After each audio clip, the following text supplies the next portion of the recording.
Bonjour, j'espère que tout le monde a mangé santé aujourd'hui.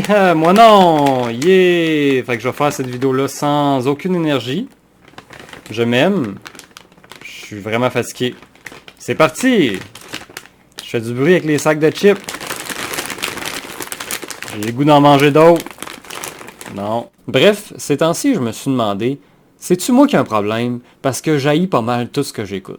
Les séries sur Netflix, à part les télé-réalités, Circle, j'adorais ça. C'est mon bonbon ces temps-ci. Mais les séries de fiction, je les ai pas mal toutes détestées, donc j'ai vraiment commencé à me demander si c'est pas moi qui est devenu trop difficile. Donc j'ai voulu me concentrer sur le positif en réfléchissant essentiellement aujourd'hui à la série que j'ai préférée cette année. Et c'est L'écrivain public, une série québécoise. Ça donne-tu bien pareil? L'écrivain public est une série qui s'inspire du roman qui porte le même nom, et parce que ça fait 1 million de fois que je recommence à la prise, je vais juste lire le résumé. Mathieu, sans le sou, décroche un boulot dans un centre communautaire à Montréal. Il écrira des lettres, lira des contrats, remplira les formulaires et soulagera en partie les angoisses d'une population pour qui l'écrit apporte plus de questions que de réponses. Plus qu'un compte rendu, la prochaine fois que je lis, il faut vraiment que je mette mes lunettes.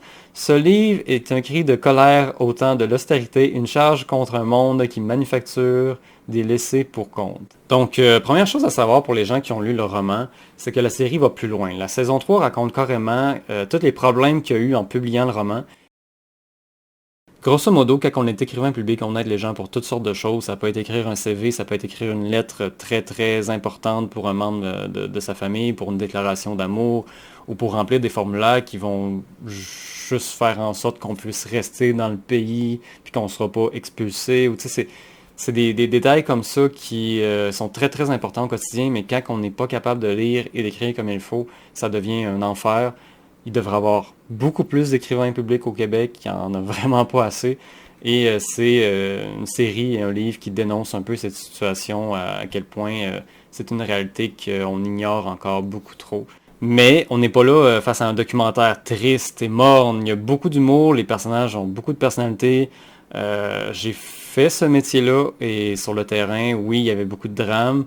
Il y avait beaucoup d'espoir, il y avait beaucoup de moments très humains, des moments qui changent une vie parce qu'on découvre des univers. Chaque personne qu'on rencontre est un univers extraordinaire, des réalités qu'on n'imaginait même pas. Puis ça fait du bien, ça fait souvent très mal aussi. On ouvre les yeux sur des choses souvent assez horribles que les gens vivent au quotidien.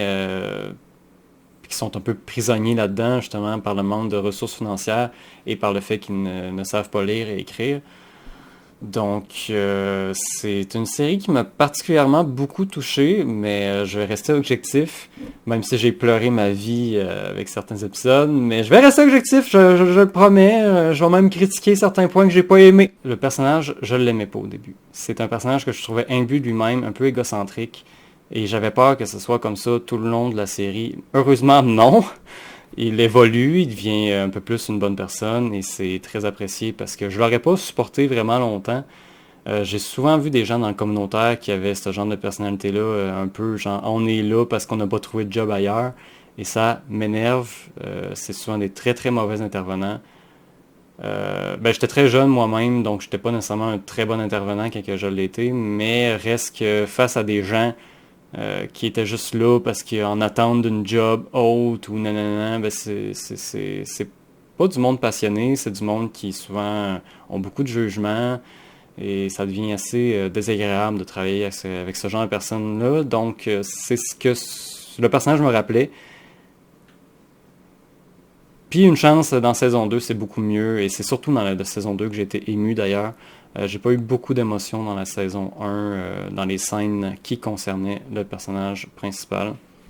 Surtout pour ses problèmes d'amour qui, en fait, dans toute la série, les problèmes d'amour, c'est pas du tout ce qui m'a intéressé. À chaque fois qu'il y a des scènes de couple dans sa vie amoureuse, j'étais comme, on peut-tu juste passer aux autres personnages, s'il vous plaît?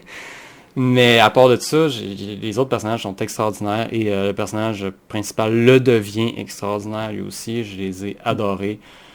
Et Comrade dans la saison 2 est un pur bijou.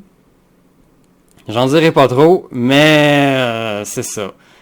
Et qu'est-ce que j'avais à dire aussi? Ah oui, dans la saison 3, il y a un personnage autochtone Et je trouve ça dommage qu'ils servent juste de bibelot.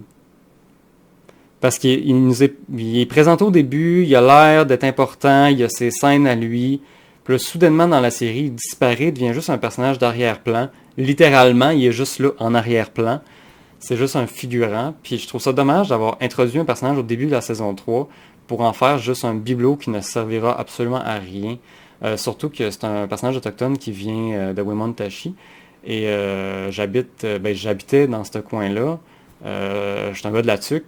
Fait que je trouve ça dommage de pas avoir... Tu sais, j'étais comme content. Yeah, Wemon! Yeah!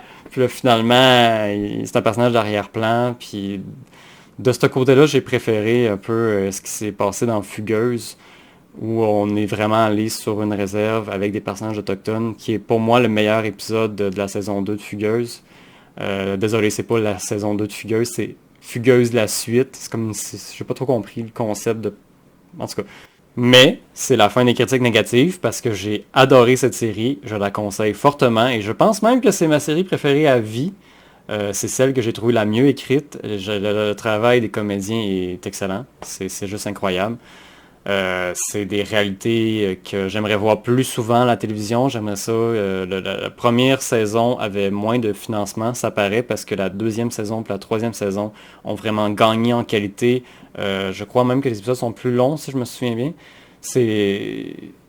Ils ont juste la réalisation, le son, tout est incroyable. J'aimerais ça que cette équipe-là ait des projets tout le temps. Donnez-leur des projets.